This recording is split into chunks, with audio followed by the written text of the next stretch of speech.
and there's so many places to go with this. There's strategic things, there's the Turner thing, the virus, and all the rest of it. Where do you come away? Where's your head after the end of the World Series this week?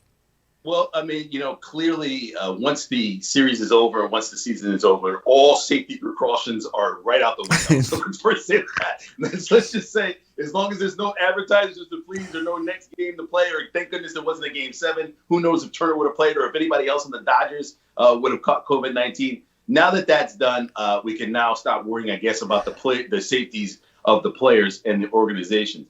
Let me just first say this. I think that the move to bring out Snell in that game, I understand Tampa fans are upset with their manager. I get it. But let's look at the team that's in the World Series. It's the Tampa Rays, okay? A team who's doesn't have a huge payroll. They were able to get through so many other teams that use the same method to try to get to the World Series. They finally get to the World Series, and then they don't use their gut. And I think that this is the problem when you have this. Some people rely more on the analytics than going with their gut in that field. But that is who you came to the dance with.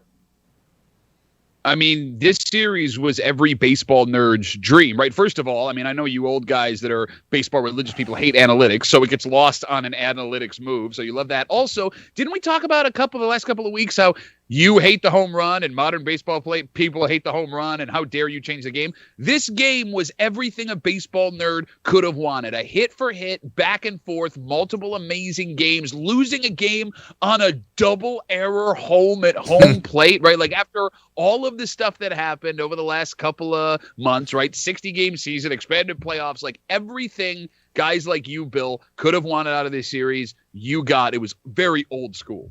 Well, that game was the best 14 seconds of the season from the time that ball was hit until the guy fell into home plate. The best one for it. But, Pat, you're sort of like the social conscience for this program. Where do you make of the whole Justin Turner situation? I mean, look, I'm at the point now, and I think this is most people, right? Like, you're not going to change anybody's mind. Is anybody really surprised by this? It was all a song and dance, and I think it was that way for almost every league except the NBA. They're the ones that took it really seriously. What I am a little disappointed in, so Turner tests positive, and there's talk that they may have had to delay the World Series by 2 weeks had they had a Game 7. And people were saying what a disaster that would have been. I disagree. You would have had 2 weeks where everyone would get healthy. You would have had two aces with fresh arms facing off against each other. It would have been a Super Bowl-esque covered winner-take-all Game 7 in the craziest baseball season we've ever had. I would have been all in on it, man. Would have been great. I don't know. I would have been a little bit disappointed, and I think the entire Dodger Nation would have been disappointed if Turner couldn't play the next game, and then you got to turn around and possibly play a Game 7 the next day. Or for 2 weeks, had that much anxiety waiting for these two teams to play, and then you're losing your audience. Who knows what the audience would have been, which I'll get into a little bit later on Unfinished Business. But I think this whole thing has just been this whole facade of we care about players. We don't. We just want players to play. I mean, look at the NFL. Players they're not even shutting down facilities anymore. They're just telling the player, don't come back.